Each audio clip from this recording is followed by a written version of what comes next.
Marcos, capítulo 3. De novo, Jesus entrou na sinagoga. E estava ali um homem que tinha uma das mãos ressequida. E estavam observando Jesus para ver se curaria aquele homem no sábado, a fim de o acusarem. Jesus disse ao homem da mão ressequida: "Vem aqui para o meio." Então lhes perguntou: "É lícito nos sábados fazer o bem ou fazer o mal? Salvar uma vida ou deixar morrer?" Mas eles ficaram em silêncio. Então Jesus, olhando em volta, indignado e entristecido com a dureza de coração daquelas pessoas, disse ao homem: "Me estenda a mão." O homem estendeu a mão, e ela lhe foi restaurada. Os fariseus saíram dali e, com os herodianos, logo começaram a conspirar contra Jesus, procurando ver como o matariam. Jesus se retirou com os seus discípulos para o mar. Uma grande multidão o seguia. Eram pessoas que tinham vindo da Galileia, da Judeia, de Jerusalém, da Idumeia, do outro lado do Jordão e dos arredores de Tiro e de Sidom, porque ouviam falar das coisas que Jesus fazia. Então recomendou aos seus discípulos que sempre lhe tivessem pronto um barquinho, por causa da multidão, a fim de não o apertarem.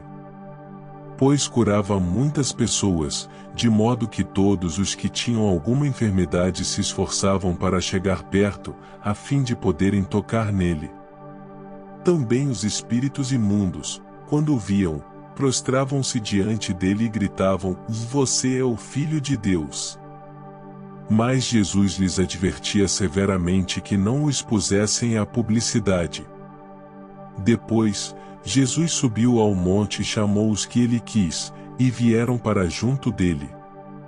Então designou 12, aos quais chamou de apóstolos, para estarem com ele e para os enviar a pregar e a exercer a autoridade de expulsar demônios.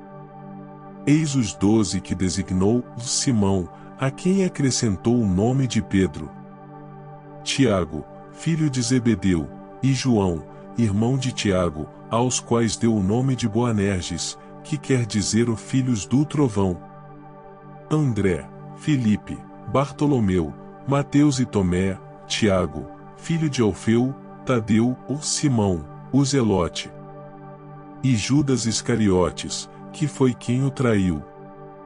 Então Jesus foi para casa.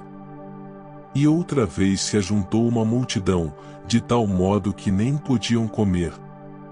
E, quando os parentes de Jesus ouviram isto, saíram para prendê-lo, porque diziam: "Está fora de si."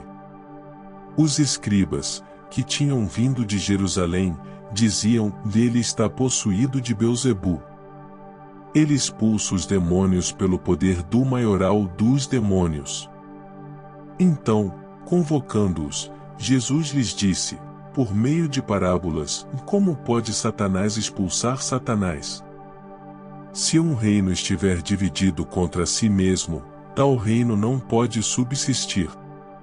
Se uma casa estiver dividida contra si mesma, tal casa não poderá subsistir. Se Satanás se levantou contra si mesmo e está dividido, não pode subsistir, é o seu fim. Ninguém pode entrar na casa do valente para roubar-lhe os bens, sem primeiro amarrá-lo, e só então saqueará a casa dele.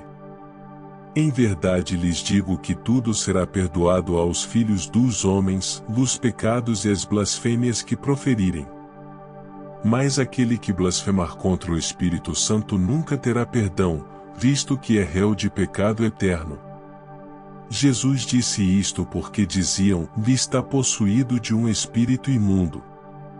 Nisto, chegaram a mãe e os irmãos de Jesus, tendo ficado do lado de fora, mandaram chamá-lo.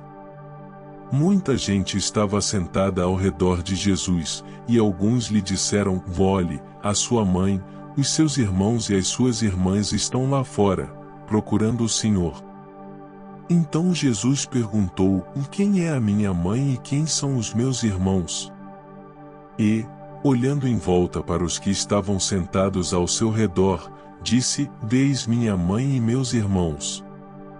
Portanto, aquele que fizer a vontade de Deus, esse é meu irmão, minha irmã e minha mãe.